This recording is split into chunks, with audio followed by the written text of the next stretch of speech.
On radio in 5, 4, 3. Back by popular demand. You've been asking, you've been waiting for Mr. Devin Gardner to come back to make an appearance to talk about these Wolverines. Well, it's been a minute, right? They won the Big Ten championship.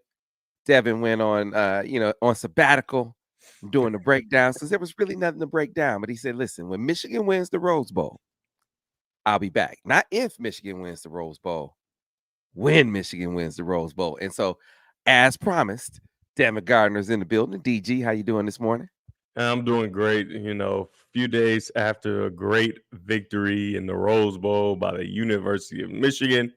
It's fun, man. I mean, obviously, we were very clear that this would happen, but it feels good to see it come to fruition, especially how not good, I would say. We did not play very good.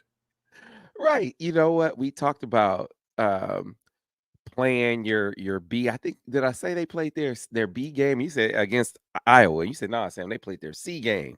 And what? How would you characterize this one? Was this their B game that they beat Alabama with? This might be the C minus. This might be a C minus game. This might be a C game. Minus game. No, well, so not for this is just, and when I'm speaking of times you touch the ball, right? Like offense, special teams. On defense, A+ game. Outstanding, lacking nothing. But this isn't a defensive show. I'm gonna have to say that for Vance. I'm actually disappointed because, man, so many defensive things that we could talk about that were so amazing. But on offense and special teams, it was a struggle. But the most impressive thing is when you need it most, and that's all people care about. That's all I care about. When you need it most, right? Because you got to think about it, man. It's been a long season. And when you get to this arena, this stage, all the whole, you don't play anybody. And for those on radio, I'm doing air quotes. You don't play anybody, right? I don't hear those takes as much, right? Because with the C game, they just beat the SEC team, right? The SEC team over 15 years. The SEC team that just won the SEC championship, that beat the unbeatable Georgia. And that bodes well for Michigan for sure. Yeah, you think about it, Devin. You had the 2 muffed punts. You had the missed field goal. You had drops in there, and this is not taking anything away from Alabama. But I'm taking it away from Alabama. Had nothing to do with them.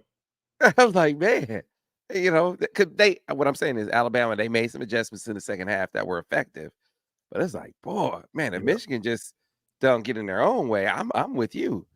They win this game going away because they would have given the defense a chance to get its bearings, right? I mean, they make a stop, and it's back when they get a fumble, right? And that's that missed field goal coming off of that. So, but this is complimentary football. And I know we don't talk defense on this particular show, but the defense did enough to give the offense a chance to be on that last drive and do what we've seen them do, and that's respond all season long as well as in the playoffs. But about the plan, DG, this is the thing that was so startling to me. The game plan offensively and defensively was not matched by the Alabama coaching staff, man. I just felt like they got circles coached around them in this game. Yeah, I agree. And the complimentary football comments you made, it doesn't just apply to this year. We kind of talked about it over the last few years. The defense, great. Oh man, the offense maybe, and then we need them to do it, and they do it, right? And it's like, oh man, the defense this time, offense, we need you to do it, they do it, right? And so it's a stamp of a great team, a great complete team. And in this aspect, in this game, 2 parts of your team, the offense and the special teams, just didn't really get their groove ever until that last drive for the offense, and then the special teams never got their groove. I mean, I guess you can call, making a good snap on the extra point because we needed it, right? A good snap on the extra point was good special teams, and I guess, but other than that, it was the model of ineptitude, and we just haven't seen that happen, and I would imagine that won't happen again. But when the offense needed to make a play, they made a play, but that defense was outstanding. And like you said, Alabama, the history, hiring a former Michigan defensive coach, none of that helped, man. They were out coached on every level, I believe, and outplayed. Obviously, I think that they had a halfway decent plan on offense, but on defense, Mentor, that plan was just much better, right? Yeah. And you could see it on that last play where they have something, right? They have something that could work, but backside, you bust his guard right in his face, and his feet are all in the way. And so now, you obviously the bad snap helped a lot, but now you got a backside guard's leg in the hole. That's what tackles Milrow, right? And that's just a microcosm of the entire game, man. They got after him. They were in the backfield. They lived in the backfield. And I saw a video on Twitter or X or whatever you want to call it of the offensive lineman for Alabama walking on Michigan's sideline, like kind of in that intimidation kind of thing. Did you see that? I did not see Right. that. So big old dudes, man. I'm talking about they walking. And so it's a couple Michigan players, and they so big. Right, the Michigan players look like little kids, right? And it's just, they mean mugging, they doing they side to side walk and da da da da da, and then they get in the game, and it's like, you got to play the game, brother. You've got to play this game. You gotta find that video, and you need to watch that because it was completely intimidation. It was like, hey, we want to show y'all how big we are, first off the bus kind of thing. They're 5 offensive linemen, and it was so cool to see because if you think about it, especially on the ends, Michigan's defensive ends the size was just so different from those big old guys on Alabama, but it did not matter. They were like rabid dogs. And I bet you Alabama did not expect to play an SEC game so early in 2024. Yeah, I hear that, man. Yeah, my man got bench pressed. J.C. Latham, dude from Wisconsin. He's from up this way. Michigan recruited him. I thought he was going to go to Michigan, but he chose Bama. Cool. Probably should have. He got bench pressed back into the quarterback. Uh-huh. It's like, I don't care how big you are. I mean, we live. I think Herbert has to get a lot of credit, man. He in that weight room, and Harbaugh talked so glowingly about him over the years, and obviously his pay raise is indicative of what he's been able to do. But man, if it wasn't evident in that game how important he is to Michigan, they need to raise his pay again, in my opinion. They were physically dominant against the SEC team, physically dominant. And I'm sure Alabama's going to try to steal him, right? They're going to try and offer him a lot of money, like, all right, well, then you come coach our guys now, But it was so impressive to watch. And even the offensive line for us, they were dominant. Right, controlling the line of scrimmage, and what I can't say enough about Blake Corum, man.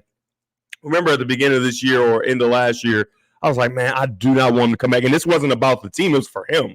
I'm like, man, he because you won't be able to have the year you had as far as your stats, but this just shows how because I know he knew that, right, with the emergence of JJ and different things like that, him coming off an injury, he knew he wouldn't have the same season he had a year ago, but it's his faith and his selflessness and his love for Michigan. This is why I just don't understand how fans get so, whatever, right? Say he fumbles or whatever, and people are mad at people. And he did that solely for Michigan. Solely for Michigan. He's a running back. He's got a ticking clock. If he keeps getting tackled, the NFL is going to devalue him. And he decided to come back another year, play college football for the glory of Michigan. Obviously, he gets a lot of glory and different things like that because he's played well, and he'll probably never buy a sandwich again in Ann Arbor. But this was for Michigan, for his teammates. And I'm telling you right now, without Blake Corum, this team doesn't win the Rose Bowl. Without Blake Corum, this team isn't in the position that they're in right now to win the national championship. So I think that a lot of kudos need to go to Blake Corum. Obviously, you know how I feel about him, but amazing, man. Just powerful. It looks like he's somehow a better back this year. It's like, man, how much better can he get? Man, he was really, really good. And then the snarl at the end on that touchdown in the camera. He's done some really good in the camera stuff. I'm telling you, maybe that's why he came back. He said, man, I ain't doing enough in the camera stuff. When I score my touchdowns and when I break the all-time record, I got to make sure I get in the camera stuff. Remember the 6'5" for Zach in the camera. He's done an outstanding job on the field and in the camera. Yeah, man. He looked to me like, I mean, look, he's had some moments this year. I think we've seen glimpses and flashes of him Mhm. looking like pre-injury. Blake, he's been good all season, but Of this course. this to me was Blake looking like we saw him before he had a knee injury. I mean, Yeah. I don't know if you felt that way, but that's how it He came across to me. I mean, he's like the king of the jump cut. Remember, because we haven't seen that jump cut a whole bunch this season, right? But we know it was in the bag, and he brought it out at the right time. I'm talking about jump cuts out the wazoo. I mean, he's jump cutting so far that the Alabama players like, is he human? Like, how is he doing this? Right? And obviously that low center of gravity, that power, and he wore on Alabama. I can guarantee you this. They were tired of tackling number 2 in blue. They were sick of it. I'm sick of him running through my face. Please, God, get me in this game, right? And that's kind of his style of play, right? He's got some finesse, but he's a power football between the tackle runner, and he proved that. And I think he raised his stock a great deal with NFL teams because remember when Hassan Haskins was here, it was almost like Blake was the scat back, right? And as much as he was really good a year ago, I think this year getting a chance to play against an SEC team and show, no, I'm a between the tackles runner. Not to mention an offensive line that isn't as good. Not the Joe Moore rule running the offensive line, right? So now it's like, okay, you guys gave all my credit to the offensive line, which is good, right? They were great. However, I'm a part of this too now, right? And he got a chance to prove that with a not Joe Moore award-winning offensive line. And once NFL teams dive into the film and really watch this kid play in the pass game and as a catcher, as a blocker, and in the run game, they are going to see a special talent. I wouldn't be surprised if he snuck into the first round. Some team's going to benefit, but I don't think he gets past the second round for sure. I'll tell you what, man. I think you nailed it. You look at overtime, both plays, like right between the tackles. Mm-hmm. They went power, like literally, like one back power one way, quad power the other way. And you mentioned the offensive line, so fitting that Zach Zenner, All-American, he's out, and you're replacing an All-American. There's going to be some kind of fallout. But the guy who springs it, the guy who comes around on the power, who climbs to the next level to get the safety and spring Blake for the touchdown, is Carson Barnhart, man. I mean, and that's right there, man. Poetic justice, man. Depth. That's poetic justice, man. Because remember, he had a rough go of it. He had a rough go of it against Penn State, and we didn't hide from it. As you know, on this show, we call out when things are good, when things are bad, when there can be improvements.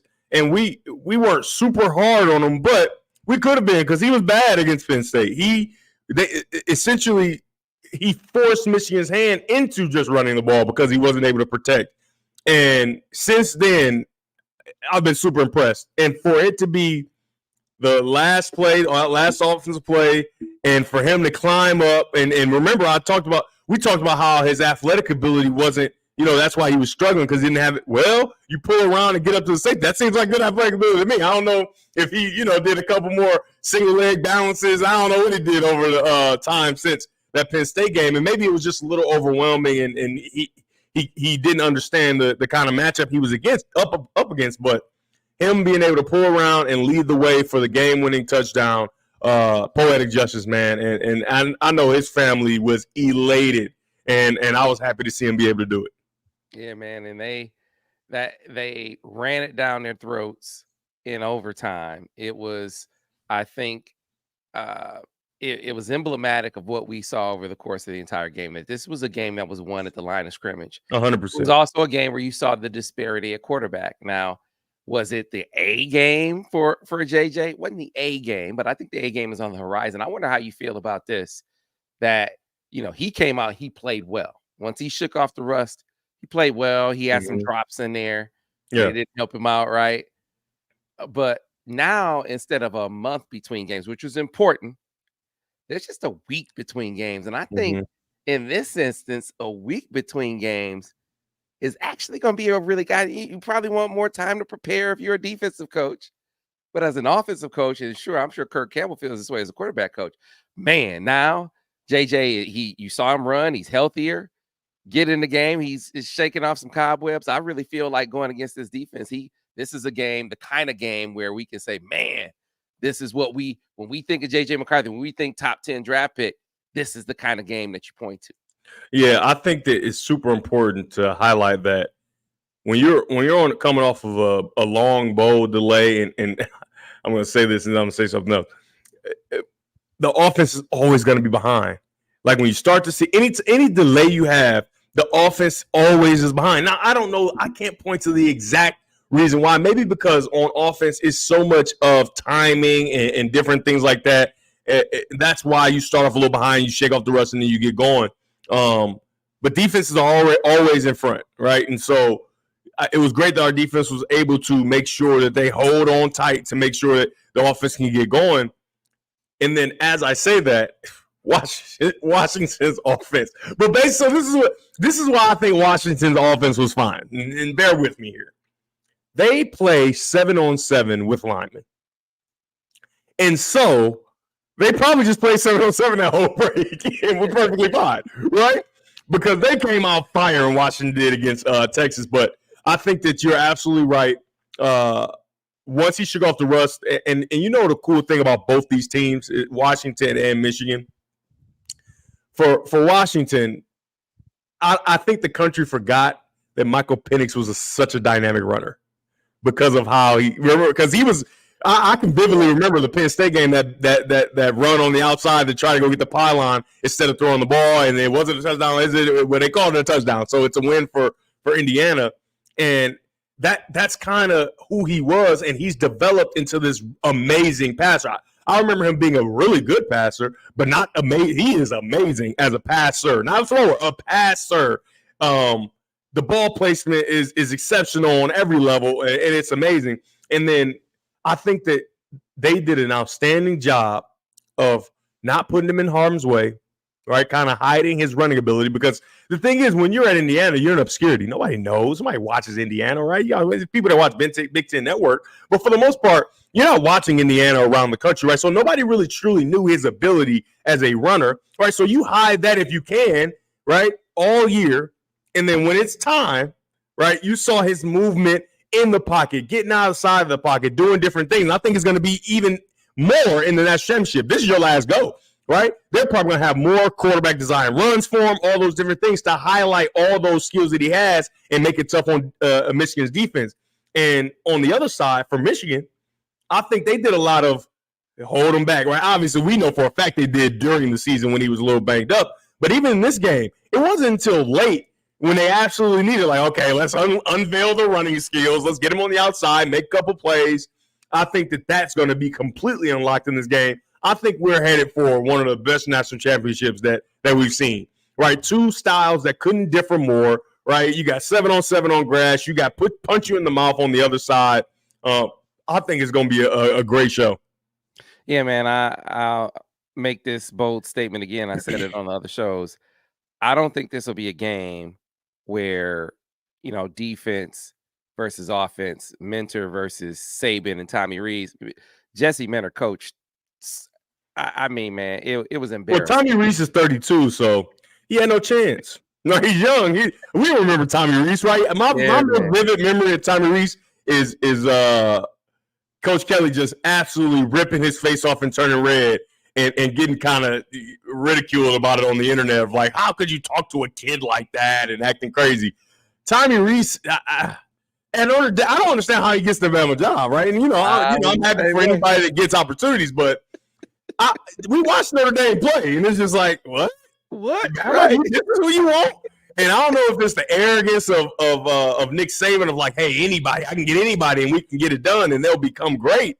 But first, they made awful decisions in the beginning of the season to play guys that couldn't play in Notre Dame, right? You bitch your guy. Luckily, you smartened up and got him back in the game, right?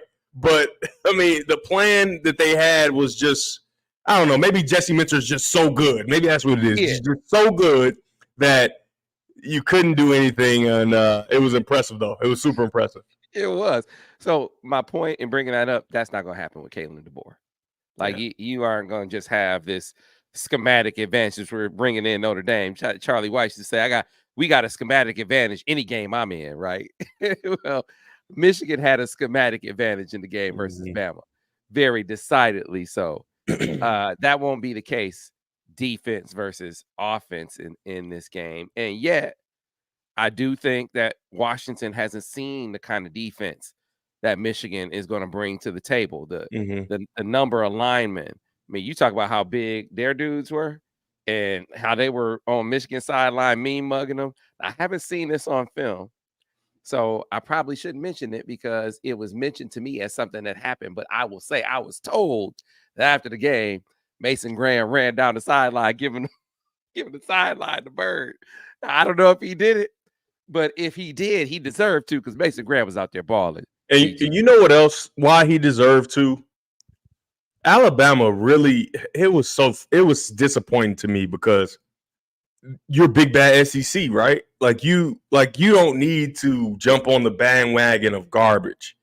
And to hear their players jump on the sign stealing thing and we can't watch. First of all, it's goofy. We can't watch film because they're stealing signs. What are you talking about, bro? What are you talking about? What are you talking about? And it was so disappointing. It's like they almost hedged their bet of like, we looked at this film and we don't think we can beat Michigan. So let's give our excuse out right now. Yeah, we can't really watch film because they're stealing signs. And it was disgusting. It was disappointing for me to see a Nick Saban coach team, a tough team to supposedly go in the media and make excuses before the game about sign stealing.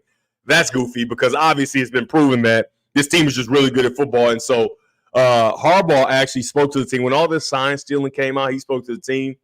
And he talked about how if he was a coach for another team, he would just tell his team, that team's too good. There's nothing we can do. I've watched the film. I've gone through it. There's nothing we can do. We just have to go out and give our best effort, and hopefully they don't play well, right? And that's kind of what it looks like, right? Because for Alabama, Michigan didn't play well, and they still couldn't get it done, right? Yeah. How good is Michigan, right? How good is Michigan? I mean, this team is you add in all the adversity, all the naysayers, obviously. And so all these kids have like social media, obviously, but the YouTube channels and different things like that, right? So all the noise is unavoidable. They're making money off their YouTubes. They can't stay off of the internet. Right back in the day, you can block it out. You don't read the newspaper, and even when I was playing, you could just get off social media. I'm not making no money on social media, obviously, because you're not allowed to make money for yourself, which is ridiculous. It was ridiculous the whole time, but now it's good.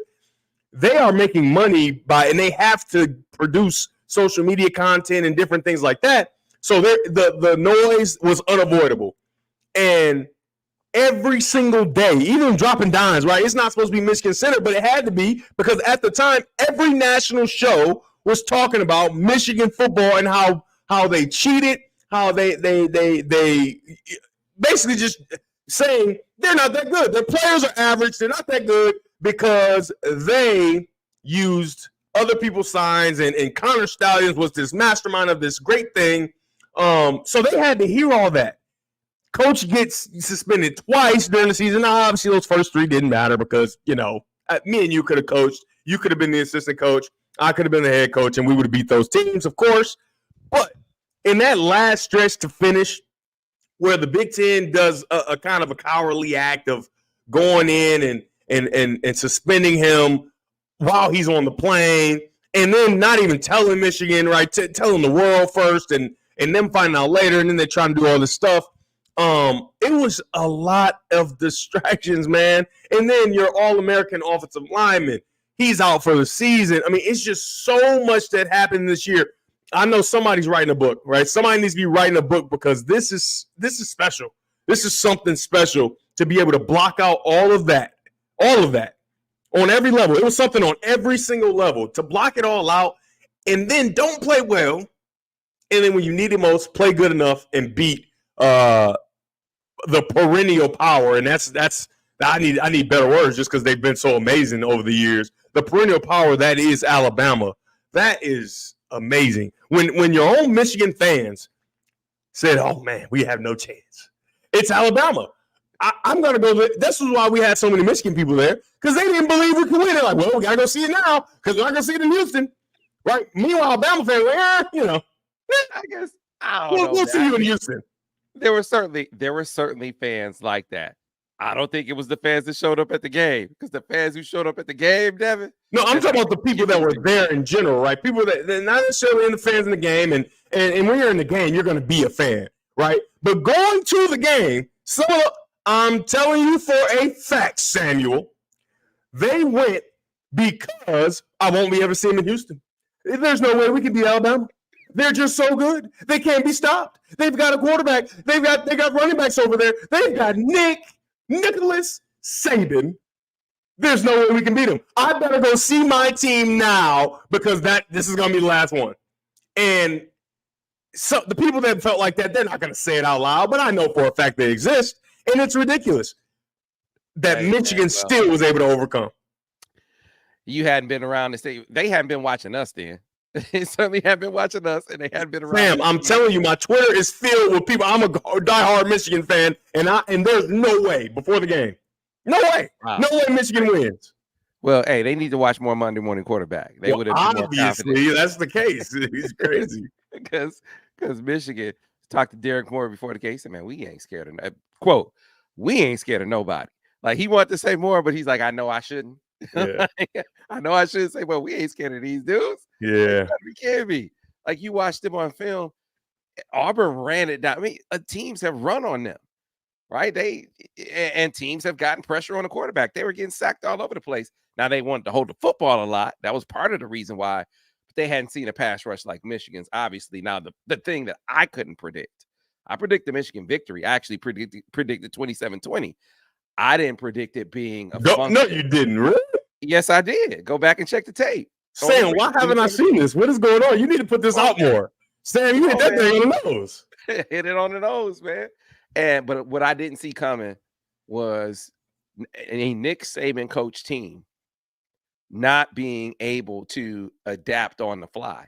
Like, it took them until halftime to figure some things out. Whereas you look at Sharon, I talked about this with Al. Look at Sharon in the Penn State game, and he realized after a couple series, oh, shoot. Yeah, literally, it was like 2 series.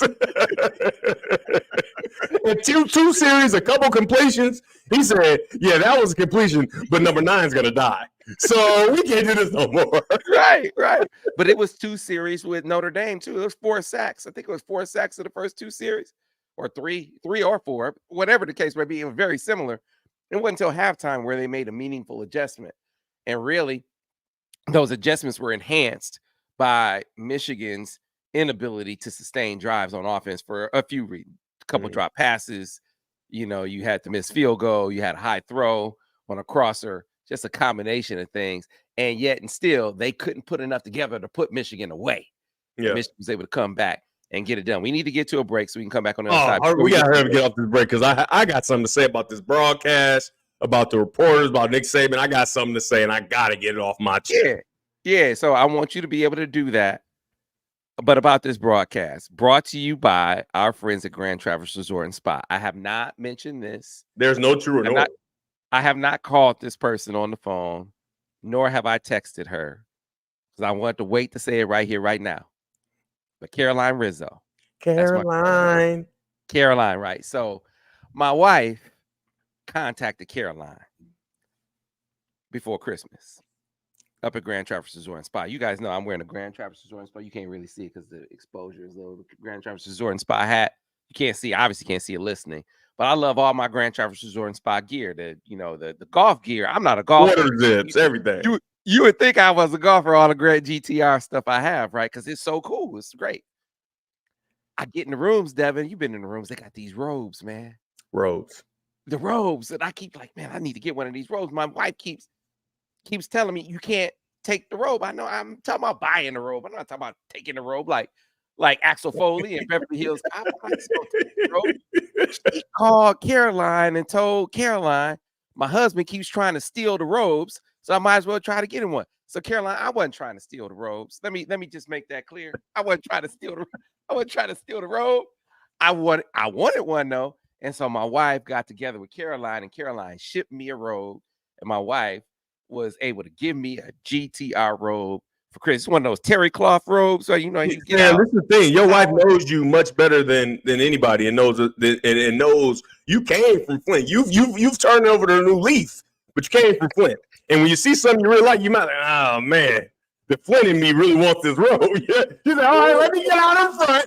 Let me get out in front and make sure. Let me call Caroline, and get you together. And that's why she's your better half. She hooked it up. I was like, yes. Yeah, I mean, she came through with the biggest. I had my Lions blanket. She got the full, like, you could cover a wall with the Lions blanket. She got me the GTR robe. And so I want to thank my friends at GTR, especially Caroline, because she made it happen. She made it happen. She shipped it here. It was ready in time for Christmas. So no true or north. I like GTR robes, and I ain't get one, I don't think. But maybe I'll go check my mail. I'll go check my mail, Caroline. I think it might be out there because they be leaving my stuff at my door. Maybe it's out there, but I don't think I got one. All right, we got to get to a break. When we come back on the other side, we will get Devin's driving force report because I want him to dig deeper into J.J. McCarthy in that game and what we should expect from J.J. heading into the Washington game, because I think there are going to be some real opportunities. And then a story that Kirk Campbell told me that made me think of DG, and I think you'll appreciate this, DG, when we talk about it on the other where side. you going?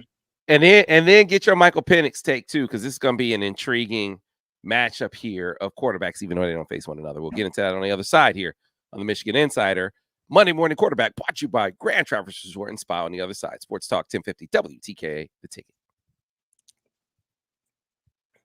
Clear on the radio. These people say, hey, Ottawa Travelers say you should have taken it. Be fair. Go ahead. Get your robe if you want your robe. I wasn't gonna take the robe. You guys know how that works, right? You can take the robe, and then they'll bill your room. They'll bill your card. You can always take the robe, but they will bill your card for buying a robe. They probably put that thing way over the top. $5 for this robe. I said the same thing. I said, honey, I can take the robe and they just bill us.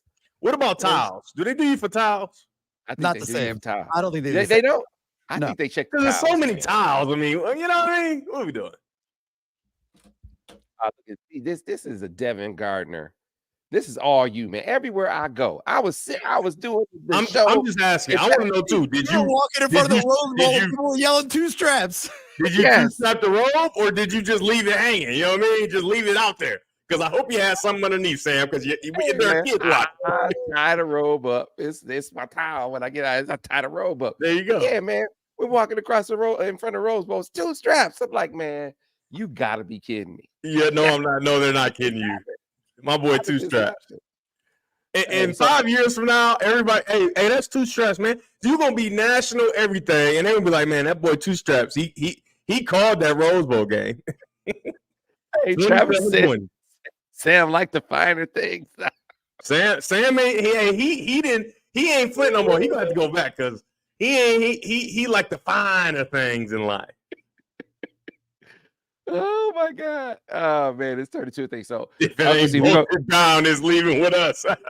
we gonna get back. We are gonna get back on the football, I promise you. But Uncle T wants to know, can you ask Devin why he blocked me? I don't know who Uncle T is, but he put it in the stream and he want to know, DG, can I get off the block list? What do people have to do to get off the block list? Sam, you tell them what they got. You know what they got to do. Come correct. That cash app. Come correct. Hit that cash app because I know you did something crazy. You was talking crazy. You thought you could just say whatever you want. You thought, we was best of friends and you could just call. I'm not having it. Nope. No. Back on radio in 1 minute, guys. I'm sorry, Unc. But the G train left the station, baby. Well, hey, look, what's your cash app, DG, so people know? Gardner Devin J. Money sign, of course, in the front. Gardner Devin J. Venmo as well. 2 straps on the road. 2 straps. Yeah, everybody was calling me 2 straps. All right. Yeah, Tony Soprano. You got 2 chains and you got 2 straps. I think it's a great nickname, is all I'm saying. You turned it into something, man. It's crazy. Daniel said copyrighted. We will be doing Dropping Dimes, special edition of Dropping Dimes tomorrow. We'll set the time. Oh, we got a lot to talk about. Did you see on the broadcast before the show, Lank, Lank? Did you see that? No. What? Oh, Sam, you've been working too hard. How was I going to see the broadcast? You've been working. It was the broadcast. It was like the pre-show, like early in the day. You missed something. The most hilarious thing on the history. It's one of the best segments in the history of TV. I'm telling you. And when we get off of here, we watching it. And I need to see your reaction. Oh, it's hilarious. Okay. Back on radio in about 20 seconds, guys. All right. Oh, man. I got to check it out now. Desmond almost lost it. So somebody, Zeno, I don't know how to say your name. I apologize. He said he saw it. I'm just gonna call you Calvin. That's WF. He said Pat McAfee was losing. You're absolutely right. That's what I'm talking about. Oh man. I'm not a huge McAfee guy either, but that was hilarious. I'm talking about most unprofessional thing I ever seen. Stopped him in the middle of his read, kind of like I'll be doing you sometimes, Sam. Sorry. And it was very needed. Stand by. And we're back on radio in 5, 4, 3. And we are back, folks, here on the Michigan Insider Sports Talk 1050 WTKA online at WTK.com. I am still in LA, still in my hotel. Living it up. I'm not living it up, man. I'm working. I've been working the whole time. Yeah, whatever. I'm looking out my window right now, and it's a huge fog outside. You're living it up. Hey, man, you know what time it is out here? It is 6:44 right now, yes. Oh, come on, man. So, no, I've been working the whole time and going to hop a flight this afternoon, going right down to Houston so we can scout things out. We're going to be doing the previews with Al and Vance. I'm actually going to do it live with Vance because Vance is coming down to Houston. It's like, okay, Vance, let's make it happen. So now, can I say something real quick? Because I don't think the people appreciate you. I want you guys to know that Sam didn't get under the covers last night. It's 6:44. Look how made up his beds are. Both. Like, first of all, that's hotel made up, right? Only thing you can see is it's to the right of his head or to the left if you're looking at the screen. You see a little dent. So he just laid down for a little bit right there on that pillow. But other than that, he ain't slept. He hasn't moved the covers out of the tight, hotel made up. That's impressive, Sam. Get you some sleep. Let's hurry up and finish this off because you got to get you some sleep, Sam. Something's wrong with you, man. I'm looking in those beds. You didn't do that. You've never made a bed up that well. So those beds just haven't been touched since they made them up the day before. That's crazy. So the housekeeper came in yesterday and just dropped off the towel. She did not make up the bed because don't be getting me in trouble with my wife. Don't be getting me in trouble with my wife, y'all. You want to know why she didn't make up the bed, Sam? Because you never slept in it. She said, "Oh, this is good. I just need to replace the towels." Let me get back on track here as we are brought to you by Grand Traverse Resort and Spa. This segment is called the Driving Force Report, brought to you by our friends at Golden Limo. With Devin on the mic and Golden behind the wheel, you always get to where you need to be on time, every time. That's what you get with Golden Limo and our friends at goldenlimo.com. They take the team to the airport. They bus them everywhere. Football, basketball, folks around Michigan, you know it. We use them. When we do our Dropping Dimes episode here in town, where we do our Maya Ann Arbor tour, Golden is going to take us around like they did with our Will Johnson shoot, which is, I think we're going to release today, where Will went to some of his favorite places in Ann Arbor and is bringing them to you. I think we're going to release that today, so we'll let you know. But DG, getting to the Driving Force Report, I want to share this story from Kirk Campbell. So I said, Kirk, do people, it was a longer conversation, but I said, Kirk, do people have an appreciation for how hurt JJ McCarthy really was toward the end of the season, especially in the Maryland game? And he said, no, but I obviously do. And he said, hey, he had tears in his eyes at halftime. He was in so much pain. He said, when you can't drive through the throw, when you can't put weight on your front leg. Now, I'm not revealing this. This is what he said, which is an obvious sign that JJ's much better. Okay. This is why he said it. But he said, we got to figure out ways to make him be as effective as possible. So designing, hey man, we're gonna set up plays where you can throw off platform and you don't have to drive through a throw because physically it pains you, like you can't do it. So now it starts to make sense. We knew he couldn't run the football, but now it makes sense. Well, why aren't we seeing them? I mean, it's a play action team. Why aren't they doing 8, 9 play action passes a game? Well, now you know why. And now you should have a greater appreciation for A, the play calling and why it was what it was. And then B, for JJ McCarthy to even be out there in the Maryland game was something. And for him to improve enough to play how he played in the Ohio State game is enough. And then when you talk about preparation leading up for Alabama, man, a lot of that preparation is, yeah, he's on the field, he's doing some things, but a lot of that preparation is rehab and rest, man, just to be physically to the point where you can call a QB counter in the game. So I thought of you and the sacrifices you put on the line for the team. We saw that from JJ McCarthy here late in the season. And, you know, fans and people who watch, you never get an appreciation for guys just because of when it's a tough guy, right? Tough guys don't show. Tough guys they don't make excuses. They go get it done, right? They do everything they can. They get it done. If in that Ohio State game, if I could have, I wouldn't have limped once. Right now, broken bones. It's kind of a little difficult there, but you just don't want to show it. I remember me and Denard used to, you know, we lived at the same apartment, 1428 Brookfield Drive. You know, that was our place. And we talked about at that address, if you're 40%, you can go. Right? If we're 40%, and I watched him do it, and he was such a great example of that, right? Because as much as, you know, people knew that he was a little banged up or whatever, I'm telling you right now, Denard couldn't walk after the games, right? We'd come home because I'm on the bench. I'm just watching, right? I'll play a couple deuce packages and that's it. I ain't really do too much. We would come home and it's like, you know, hey, let's go out. Let's have some fun. Let's go get with the boys. He like, catch y'all tomorrow, right? And then during the week, he's not practicing all week, right? Denard is not practicing all week because he's so beat up. And as a younger player, like my first few years of watching it, I was just like, oh, man, I call it. I'm playing this week. Denard didn't practice all week. I'm playing this week, and I didn't understand how it worked, where he'll be fine on Thursday, Friday, or whatever.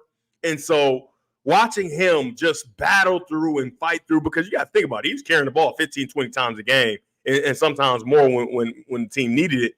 He was a warrior, and nobody ever truly knew how hurt he was, right? But I knew because I lived with him, and it was super impressive. Same thing for me, and the same thing. Like people, I've kind of talked to you about it. How my elbow was falling off of the bone, right? My throwing elbow, right? And so it was just such a hard deal to navigate through that and still try to be successful, because this wasn't a team. I wasn't on a team like JJ's on, where everybody else can kind of pick up the slack. Me and Denard were on quarterback-only driven teams almost, right? Where you have to be amazing for us to win, especially against good teams. And I say all that to say if JJ's in that same mold, and I've talked to Denard, and Denard asked some questions early when JJ was young, like, I don't know, because he hadn't seen him in the fire. And Denard is completely on board as far as, not as a quarterback, obviously JJ is good, but his toughness and leadership is on an entirely different level. And I think those are more important, in my opinion, right? Because you have so many guys that are just talented throwers and maybe even passers, but their toughness, right, it's not there. Their leadership is not there. And JJ has put it on full display. So you say this Kirk Campbell story, it's like, without you telling me, I know that story. Right? I don't have to talk to Kirk Campbell to know, because he's exemplified everything you want in a quarterback. And I'm telling you, man, this is why Jim Harbaugh has this love affair with JJ McCarthy, man. He's the guy that you want your daughter to date, right? Plus, he's really good. Like, he's a jock without any of the jock bad things, all the good stuff. Obviously, a really good player, but also he's like the leader of the Glee Club. It's like, you know what I mean? It's like, how are you both? And he does such a good job. But plus, he's a tough guy, right? So you don't let that smile, that smiley face on the hand, or that big smile, that bright smile that he shows at the end of games and whatever, fool you to thinking he's not a tough guy, right? He's got an attitude about him that leaks all over the team. And obviously Blake Corum has that, and Sam Steele and Graham and all these guys. He's amazing. He is amazing. And it just is a testament to Coach Jerome Moore, obviously, Kirk Campbell, all these guys figuring out a way to get it done when your quarterback can't step into throws because he's so injured. Yeah, and man. On the other hand, teams like Ohio State should be very sad because you couldn't get us with a guy who couldn't really. Never mind. It's not about them. It's not about them. So listen, it's why, and they accuse me of having a homer take, and maybe it is a bit of a homer take. I don't even care. It's why I think he's the best. It's because all the elements that you have to be an exceptional pro quarterback, we've seen. He's selfless.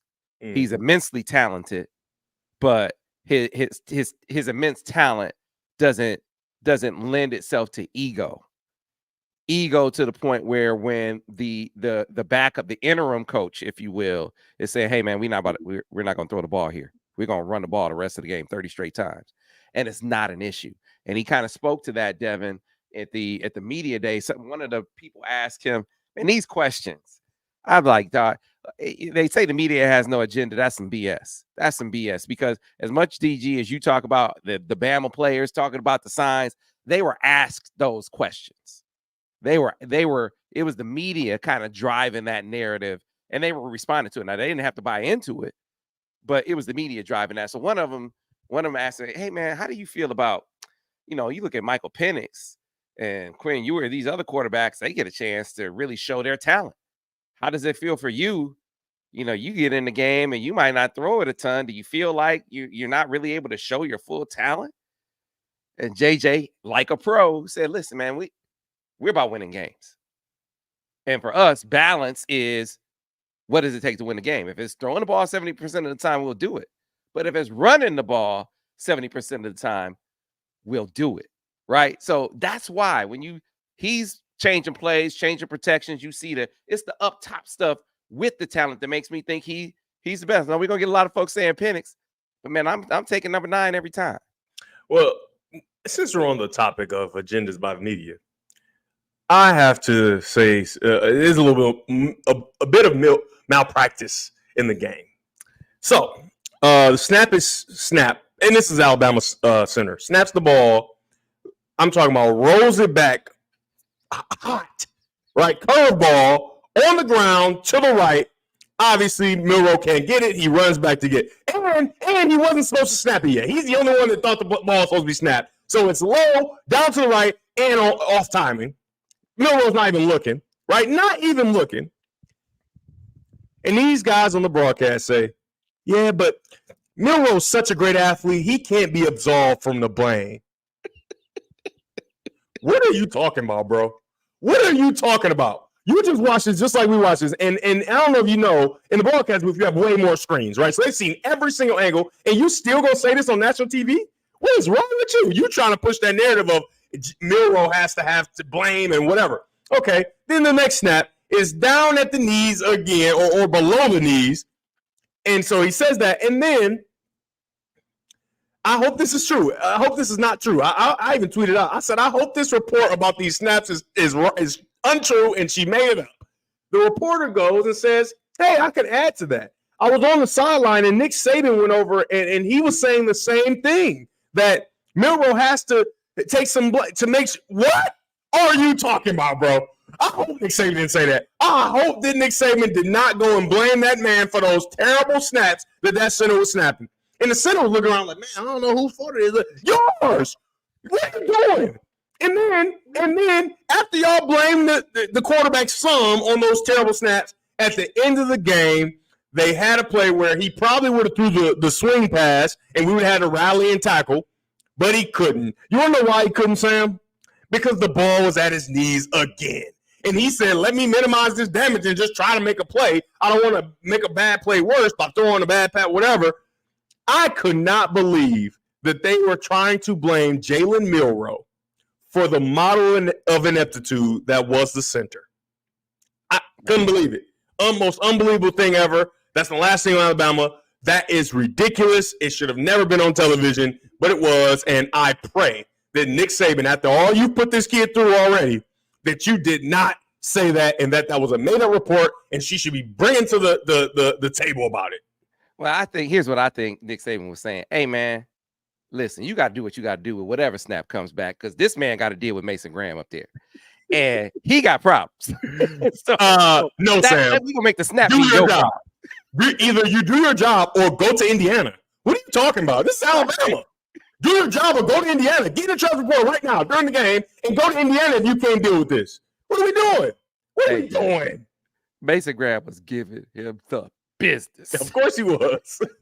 Giving him the business. All right, so DG, I got to get you some words from you on Washington on this matchup with Michael Penix, which I know. I mean, his ball placement is elite, and the offense is elite. Break down. Tell me what you think of this matchup. Man. How do you slow down a team like so? You aren't going to stop them. How you slow them down? You can't stop them now. Hold on. They can be stopped, but it's very unlikely. It's very unlikely. It's very unlikely. It can be done. But Sam, you know me, man. We have conversations, and when I'm wrong, even though nobody else knows but you, I gotta say it. I can't just be the guy that was super wrong. And I don't know how super wrong it was. I thought he was really good. And so you remember I talked to you about Elite 11. I saw Michael Penix at the Elite 11, and he could throw. I'm like, oh man, he's a good thrower, but it just wasn't special to me, right? And at that point, you can't see the anticipatory throwing, the throwing guys open because there's no defense, right? It's just throwing routes on air. So I actually stand by that. Just throwing routes on air, he was not impressive, man. It was just like, oh yeah, he's a pretty good player, and I can see why, maybe it's just a system and whatever. And wrong, completely wrong. And that's what you can't quantify. Like when guys go to the combine, you can't quantify his ability to move in the pocket, throw off platform, and still have accuracy. The ball placement, man, the ball placement was something like I've never seen. I mean, maybe I've seen it a few times, but it was generational ball placement, man, under immense pressure and moving around the pocket. The one where it got tipped, right? You remember that where he tips it and then he catches it again for a touchdown? Sam, that ball was perfect. The defense never touched it. It hit both. It was such a great pass that the receiver had to catch it twice because he thought for sure the defense was going to be able to tip the ball. It goes right by the defense's fingers, hits both hands, and then he tips it up and obviously catches it again. And that was off movement. And then he had a touchdown where it split safety defense, right? He moves up in the pocket, and then when I tell you, he anticipates before the guy even turns his head, throws it to the middle. He turns in the middle, the ball's caught, the safety flies through after from the backside. Super, super impressive. Now, Joe Moore award-winning offensive line, and they played the Pac-12 all year, and they played Texas, who couldn't figure it out. They have not played Graham, those guys on the outside. They haven't played Mike Sammer still blitzing off of the edge. They haven't played a team that's going to put the type of pressure on him like he's going to have, right? And so I think Michigan has the advantage of, listen, I understand you're a great passer, the greatest passer in college football, I would say, right, this year, and one of the greatest that we've seen. However, you're going to have to use those legs this week, baby.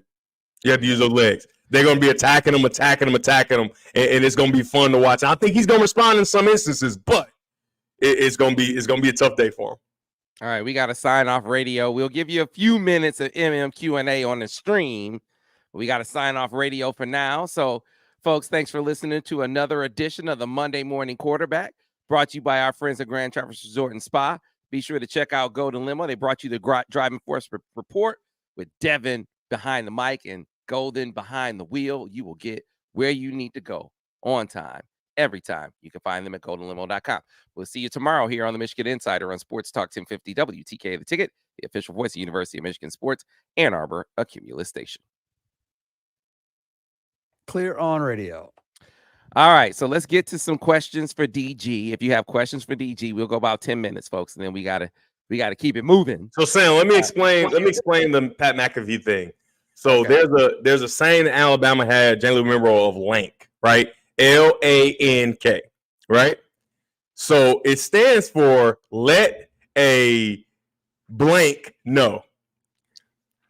Exactly. But the blank is an N, but it's naysayers. Right? So he's reading his read. He's like, yeah, you got to let a naysayer no, and then everybody at the desk is like clutching their pearls, like, man, I thought that was going somewhere else. I thought this was the last time we was gonna work on these days. And they went through it like Joey Galloway and Desmond. They like, man, I thought this was going down, man. It was hilarious. It was the great, and Pat McAfee popped it off, right? He stopped him in the middle. Was like, oh, I did not know what that was. I thought you were going somewhere else. And Reese Davis, I don't think Reese Davis figured out what they thought it was for at least a minute. He was like, what else could it be? I was surprised by that because Reese, when I was growing up, when I was in high school, Reese was the sports reporter at WJRT in Flint. Yeah. So, I mean, I would think Reese would kind of go the same place I would go. When you said it, I was like, whoa. Initially, he didn't know, right? But he eventually found out. He like, oh God, he was such a professional about it. It was great. It was one of the best segments in TV I've ever seen. It was hilarious, so funny. But let's go with the questions. I can't wait to see it because I don't even think I did it justice. And if you put questions for DG earlier in the stream, there have been so many comments that I cannot go back and get them. So put your questions for DG in there now, and I will get to as many of them as possible. Shadow World wants to know what's the difference between Penix in September versus October through December, Devin. I mean, first of all, Penix in September, the competition he was playing wasn't as good, right? You know, early in the season, you just don't play as good a competition. But I think that similar to Michigan, their team shifted to do different things because defenses kind of started to, play well against them, right? And so I don't think there was anything wrong. I mean, he's been outstanding all year. Let's be clear.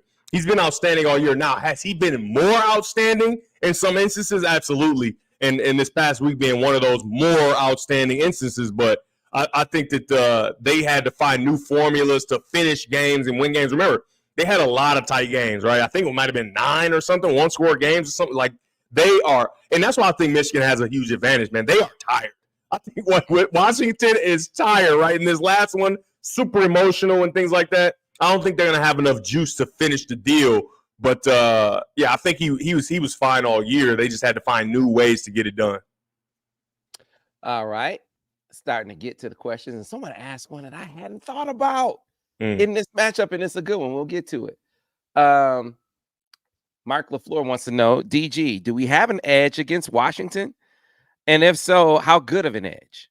I think we have a pretty decent edge up front. Like I talked about, I don't think that they will be, especially early, they do not know the type of pressure that's going to be put on the quarterback, right? And so obviously their offensive line is confident, they're riding high, but they just haven't seen a pass rush like they're going to see from Michigan and the different types of schemes that they're going to see that can confuse a quarterback of any caliber. And I think that the edge also will come on offense, where you're going to see a offense that already played in the Rose Bowl. There are no more jitters, right? Samaj Morgan's going to make that catch, right? These guys are going to get open. And I think that Washington's defense is just not nearly as good as a lot of the defenses Michigan's played this year. And so they're going to have a lot of what they want to do at their disposal. So I think on the offensive and defensive side, Michigan has a kind of, I would say, decided advantage.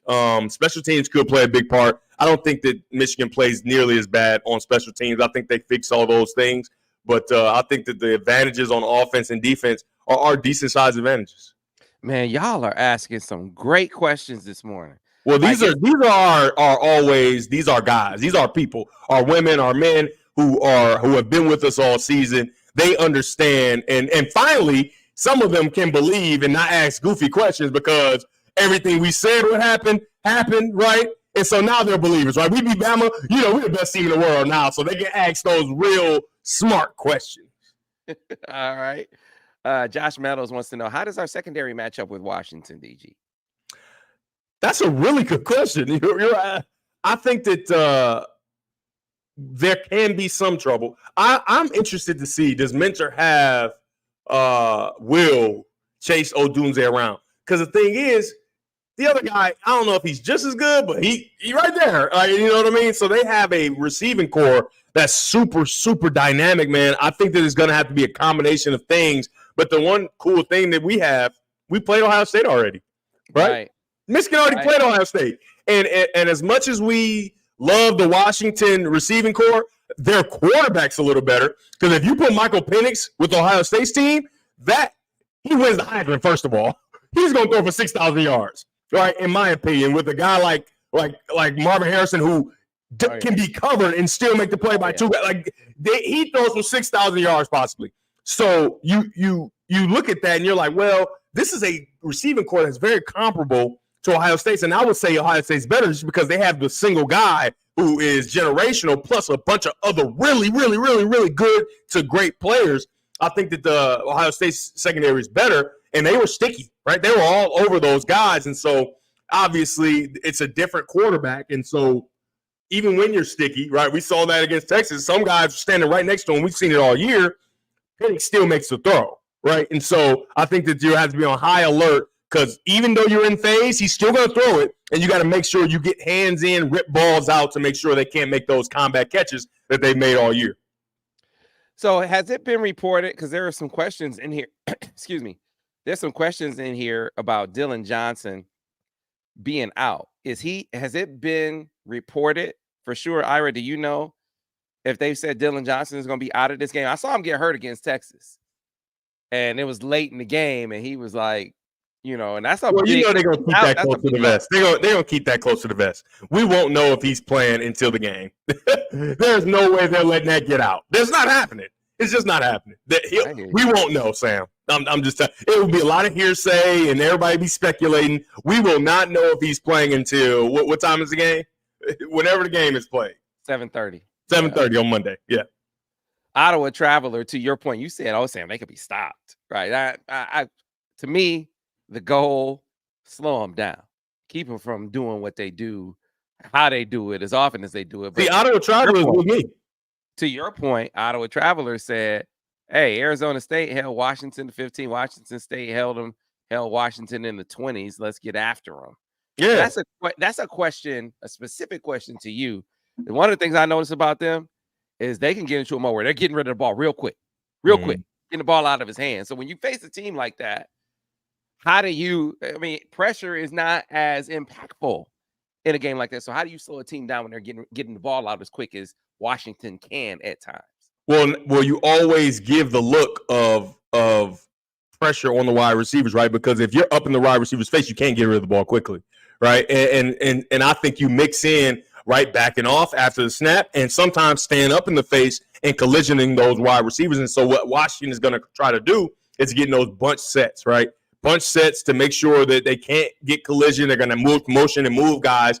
And the guys that are stagnant, you got to get hands on it. And when they're in those bunch trips, bunch sets, you got to make sure the point guy is manhandled, right? You got to completely knock him off, that it hurts the other guys and it gives your defensive backs who are behind you a chance to get those other two guys. I think that that's the plan. You got to make sure you give them a variety of looks, with it always starting with the DBs up in the faces of the wide receivers, because that deters a quarterback from trying to get those quick throws. Now, they may try to get those quick fades, but those are 50-50 balls that I think, especially a Will Johnson, who's got great length, who they probably won't try, right? But if you put him on Odunze, they will, right? They're going to throw it to their guy.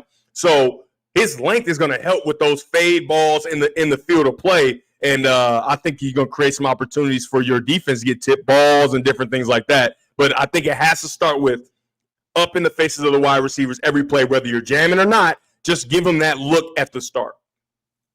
And so Lamar Sanders, to your point about the comparison to Ohio State, he says, Devin, Washington has nothing as scary as CJ, Olave, Garrett Smith, and Jigba, and Marvin Harrison Jr. He ain't lying. Michigan's seen it, right? They've seen it. And when you talk about this year, but when you go to that year, CJ is comparable to Michael Penix, right? Very comparable, right? So when you look at that, the difference in the game is going to be Michael Penix is going to run a lot more, I think. Right? He is going to unveil his legs because it's the last one. If he gets hurt in this one, at least he got hurt in the national championship, right? He's going to give everything he has. And so I think they're going to have a lot of design runs, RPOs, different things to keep Michigan's defense off balance so that he can be successful. But like that comment just said, this is not that. This is not C.J. Stroud, Chris Olave. They're really, really good. They're amazing even. It's not that. That's going to go down as probably the greatest group of skill players on one team at one time, even comparable to Miami back in the day, that we've ever seen, because all of those guys are going to at some point be all pros at the next level. Well, you said something in the past. It was like, wait a minute. When you talk about CJ Stroud, yeah, he kind of shows. Yeah. You said I was all over you on that one. I said, hold on now. CJ Stroud did his thing. Now, CJ Stroud was just fine. And then obviously he's proved it as he's going on to the next level. And if he doesn't get hurt, he's probably deep into the MVP conversation. It's between him and Lamar, but obviously he did. And he has a chance to go get in the playoffs on a team that was god-awful. I mean, bad. They were terrible. And you insert him, obviously, new head coach. We don't know how good he is, but we know for a fact CJ Stroud, this is who he's been since a high school kid. And that's the point I was trying to make all the time. Hold on. Don't attack CJ. CJ did his thing in both games. He was outstanding. So it's not his fault that Michigan was, more aggressive and whatever. And yeah, but CJ was like that. I was on that. I was the one on that one. Yep, that was me. Yeah, you were. You said that he was not like he went out there and crapped the bed. Nah, he played well. He played very well, actually. But you go back to that when they had Garrett Wilson and Olave and Marvin, all those guys. Man, Michigan ran the freaking football. Mm-hmm. Your offense is part of your defense against a team like that and a team like this. Complementary football, people. That's a factor here. So Mentor's going to have to be on his game, but the offense is going to have to do its part to help the defense in this game as well. Let's get back to the questions for these. Y'all, man, they on fire with the really good questions. All right. It's a Fram says, DG, tell us about what Samaj needs to do differently. He can't cost us more points in the championship game. So I only put this on the screen because I know you have opinions. Of course. And so what do you think? Well, I made this clear. What was like at some point the off-field persona would rear its ugly head on the field. That's just how life works. You don't just live one way off the field and then on the field you're just like different. You know what I mean?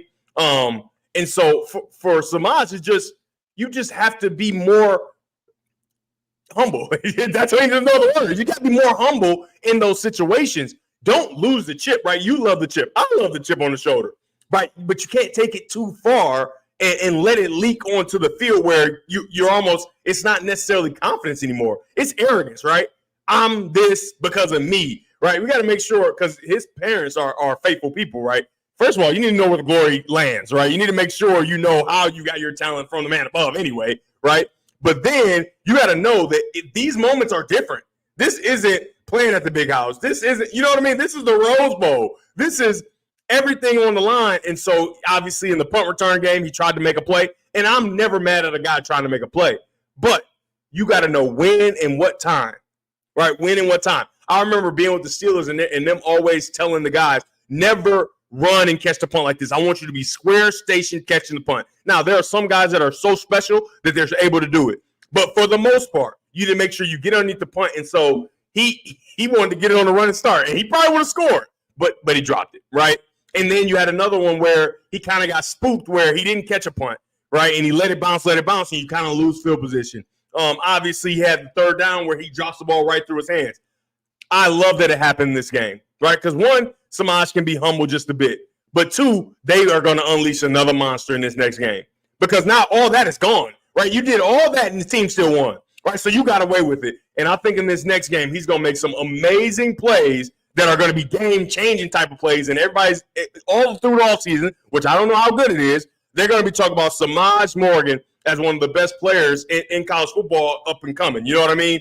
So I just think he needs to make sure he's been humble, right? There's no more humbling feeling than to put your team in jeopardy and almost lose the game because you got to think about it. They put the other kid in to return the punt. Why? Because you can't be trusted in this game. You can't be trusted anymore. We cannot trust you, right? So that's humbling, right? Where you had to sit on the sideline. Everybody watched that. Everybody saw that you weren't on the field to help your team because you made some mistakes in the game. And then that guy, I don't know what he's thinking. Let the ball bounce, go out of bounds. What are we doing? You almost just made yourself a part of this, and you didn't want to do that, right? So I think that he's going to be back to form and that humbling experience was, I think, the best thing could happen. Remember, I was saying just choke them every once in a while to make sure you humble them. Obviously, they didn't do that, but the football game, the game of football has a way of doing that. I think the football game did it in that game, and he's going to have a dynamic game here coming up. All right. Travis wants to know, DG, as a QB, what do you think was on Milroe's mind as the pressure became consistent? You know what's interesting? He didn't look phased as much. Right? He looked like he had played all year. Like, he didn't look like he was spooked and getting out early and different. He actually sometimes might have stood in a little too long, right? I think that as much he got sacked 5 times in the first half. For him to get sacked 5 times in the first half and then come out and play a good second half like he did, that's impressive, man. I'm super impressed. I've been impressed with him since I saw him in the spring game like 2 years ago. I remember I was like, man, this guy, because his running ability and he can pass it. I mean, he's a good thrower. He needs to become a better passer, I think.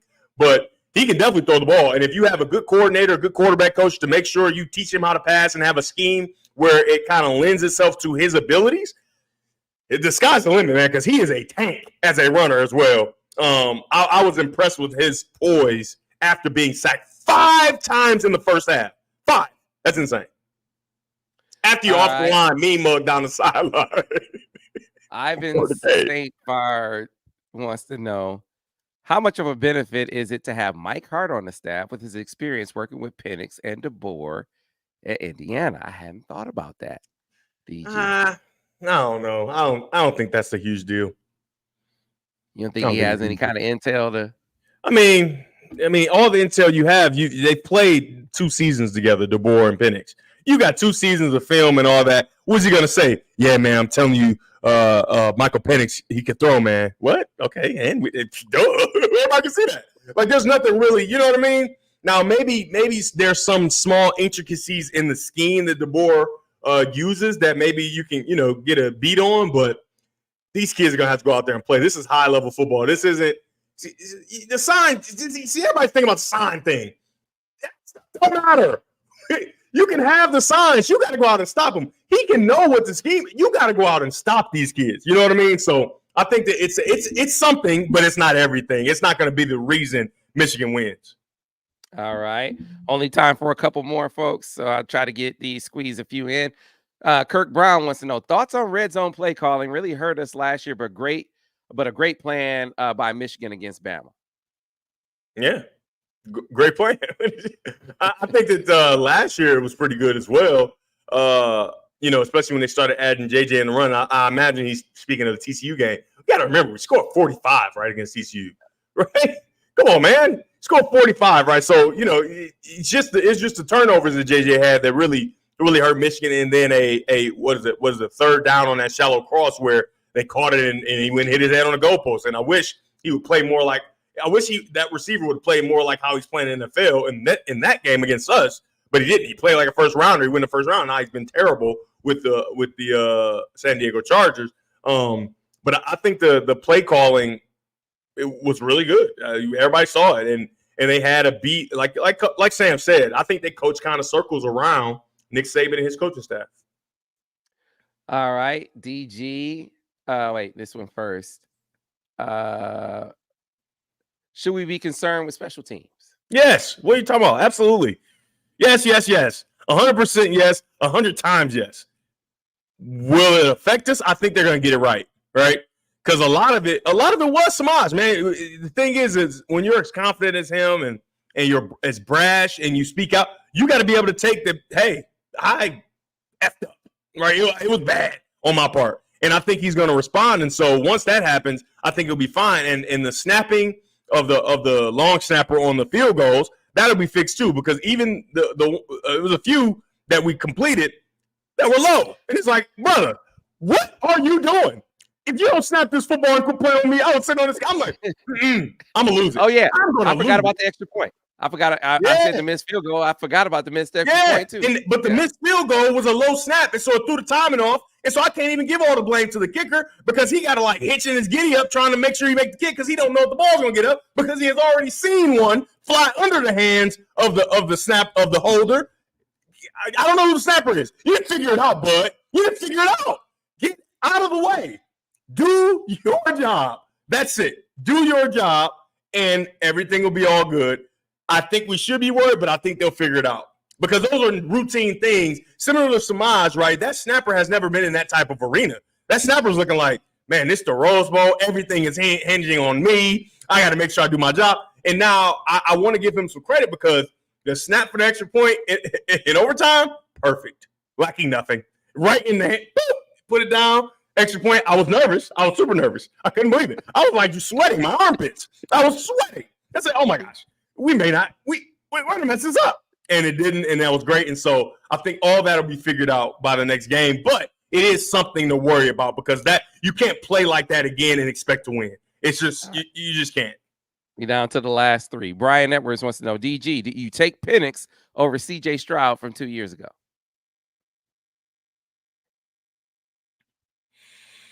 No. Can't.